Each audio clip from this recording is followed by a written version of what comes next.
tarixda bizga davr unutilib ketgan cholg'ular juda ham ko'p. Shularning ichidan 12 tasini biz mualliflik huquqini olganmiz. Ularni qayta yangi namunalar darajasida bularni ishlab chiqarganmiz.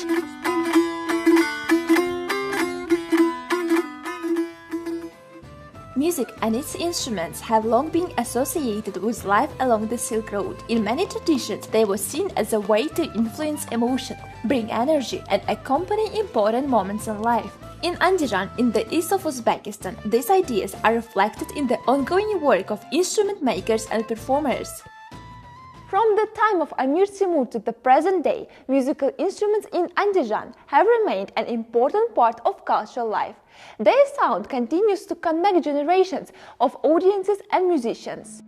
Abdulmalik Madrayimov has spent more than 55 years developing and producing national musical instruments such as dutar, tambur, gijak and doira in one of the country's largest specialized workshops. Hozirgi kunda bularning yangi namunalari, hozirgi zamon talabiga binoan bo'lgan cholg'ularni ishlab chiqarmoqdamiz. In his own workshop, Abdulmalik and his apprentices produce instruments for all levels, from schools to higher education institutions, as well as for professional musicians. Bizga chet ellardan murojaat qilishadi. Qaysi cholg'uni deydigan bo'lsa, biz pochta orqali cholg'ularni tayyorlab jo'natib yuboramiz. Angliyadagi muzeyda, Tokiyodagi muzeylarda bizning cholg'ularimiz hozirgi kunda saqlanib kelinmoqda.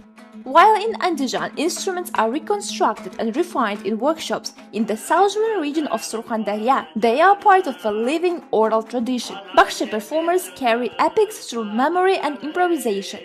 This tradition is not fixed. Each performance is shaped in the moment.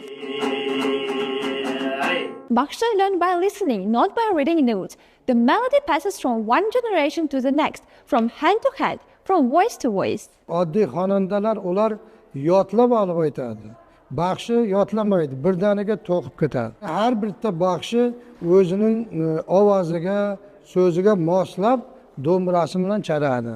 From Surkhandarya, where the Dombra guides oral performance, the journey continues west to Karakal, Pakistan, where craftsmanship plays a central role in shaping sound. In this region of the country, instruments such as the kobis are still made by hand.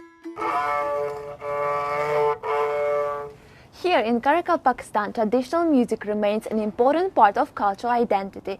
Instruments like the kobis and the Karakalpak dutar carry stories that have been passed down through generations, connecting today's musicians with centuries of musical tradition.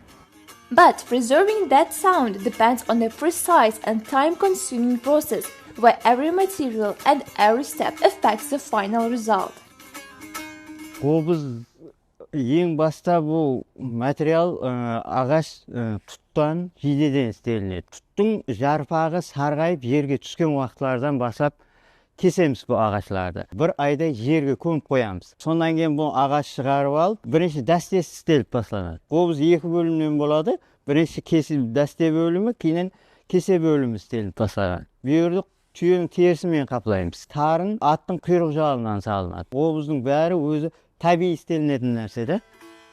Alongside the kobis, the Karakalpak dutar reflects its own regional identity. Its structure and sound differ from dutars found in other parts of Uzbekistan, shaped by local performance traditions.